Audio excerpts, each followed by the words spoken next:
Thank you, John. Well, we are into the second day of the new year, and many of you may be trying to get healthier this year. It is certainly a popular New Year's resolution, but what should we be doing to change our habits? Dr. Heidi Miller is the Chief Medical Officer at the Missouri Department of Health and Senior Services. She's here this morning with some advice to get you going. Good morning to you. Good morning. Yeah, so this is kind of really a lifestyle change. The CDC reporting many Missourians need to maybe undertake this because we're landing in the top 10 of some diseases by death we don't want to see.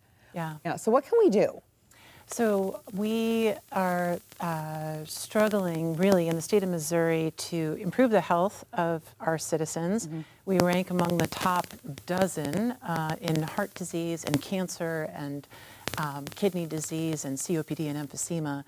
But instead of being doom and gloom, I really want to emphasize that folks in Missouri have opportunities to modify their risk, to reduce their risk for these chronic diseases.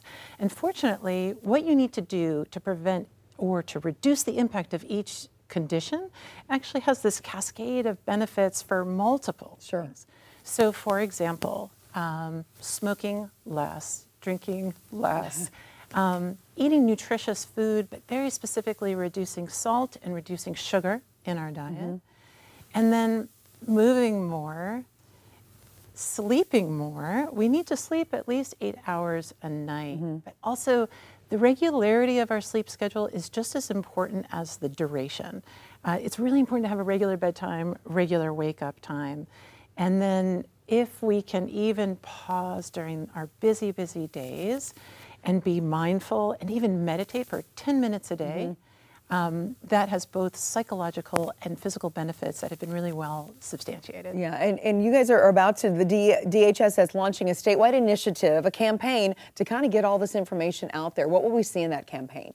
Yeah, so we are trying to educate Missourians in an interactive way through social platforms and outreach like this.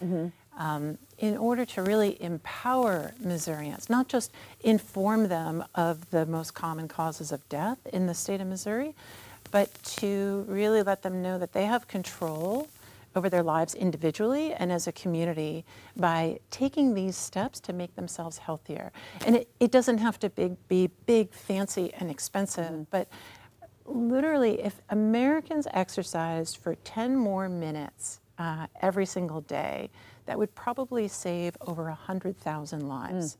And that was substantiated in a Journal of American Medical Association article this past year. I mean, that is such a small thing to do, and couple that with some of the other things you're talking about, cutting back on the processed foods, the sugar and things like that. I mean, you can really see a difference and possibly take us out of being the 10th state for heart disease and kidney and respiratory disease. Yeah, and I really like that you mentioned processed foods. We as healthy humans need to be eating food that our great-grandmothers would recognize, where we can look at the ingredients on the back of the package and recognize every single one of them, or better yet, buy the foods that don't have a list of ingredients, buying chicken breasts and broccoli. It's really, really important to eat wholesome food and to realize that when we do that and we avoid sugar, it actually reduces our appetite so that we can eat modest amounts and really address the obesity epidemic in our state. Absolutely. Dr. Heidi Miller, thank you so much, Missouri Department of Health and Senior Services. We appreciate your time this morning. Thank you so much. All right, we're going to take a break. We'll be back.